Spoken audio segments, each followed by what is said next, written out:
శ్రీమాత్రే నమః. ఈరోజు విష్ణు సహస్రనామంలో మనం 8వ శ్లోకం నేర్చుకుందాం. విష్ణు సహస్రనామ పారాయణం అనేది చాలా కఠినమైనది. దీంట్లో అన్ని బీజాక్షరాలే ఉంటాయి కాబట్టి మనం ఉచ్చరించేటప్పుడు ఎటువంటి దోషాలు లేకుండా ఉచ్చరిస్తే ఈ విష్ణు సహస్రనామం యొక్క ఫలితం మనకి కలుగుతుంది. అందరికీ అలా కలగాలని కోరుకుంటూ నేను కూడా మీతో పాటు 1కి 10 సార్లు నేర్చుకుంటున్నాను. మీరు కూడా నాతో పాటు నేర్చుకుంటారని ఆశిస్తున్నాను. ఈరోజు వీడియోలో మనం 8వ శ్లోకం నేర్చుకుందాం. ఈశానః ప్రాణద ప్రాణో జ్యేష్ఠః శ్రేష్ఠః ప్రజాపతి హిరణ్యగర్భో భూగర్భో మాధవో మధుసూదనః.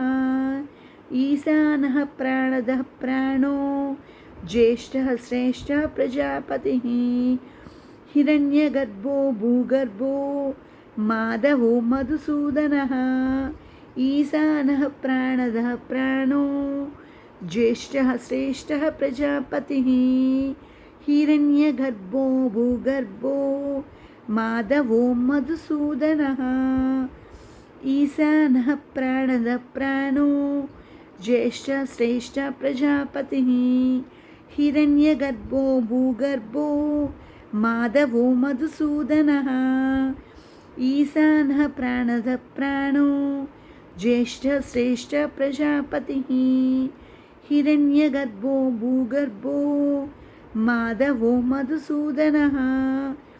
ఈశానః ప్రాణదః ప్రాణో జ్యేష్ఠః శ్రేష్ఠః ప్రజాపతిః హిరణ్యగర్భో భూగర్భో మాధవో మధుసూదనః. ఈశానః ప్రాణదః ప్రాణో జ్యేష్ఠః శ్రేష్ఠః ప్రజాపతిః హిరణ్యగర్భో భూగర్భో మాధవో మధుసూదనః. ఈశానః ప్రాణదః ప్రాణో జ్యేష్ఠః శ్రేష్ఠః ప్రజాపతిః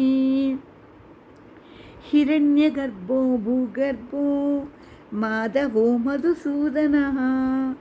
ఈశానః ప్రాణదః ప్రాణో జ్యేష్ఠः శ్రేష్ఠः ప్రజాపతిः హిరణ్యగర్భో భూగర్భో మాధవో మధుసూదనః. ఈశానః ప్రాణదః ప్రాణో జ్యేష్ఠో శ్రేష్ఠः ప్రజాపతిः హిరణ్యగర్భో భూగర్భో మాధవో మధుసూదనః. ఈరోజు మనం విష్ణు సహస్రనామ పారాయణంలో 8వ శ్లోకం నేర్చుకున్నాం. 8వ శ్లోకం మన విష్ణు సహస్రనామ పారాయణంలో 8వ శ్లోకం నేర్చుకున్నాం. తర్వాత వీడియోలో తర్వాత శ్లోకంతో కలుద్దాం. ఆ విష్ణుమూర్తి యొక్క కృపా కటాక్షాలు ఆశీస్సులు మనందరిపై ఉండాలని కోరుకుంటున్నాను.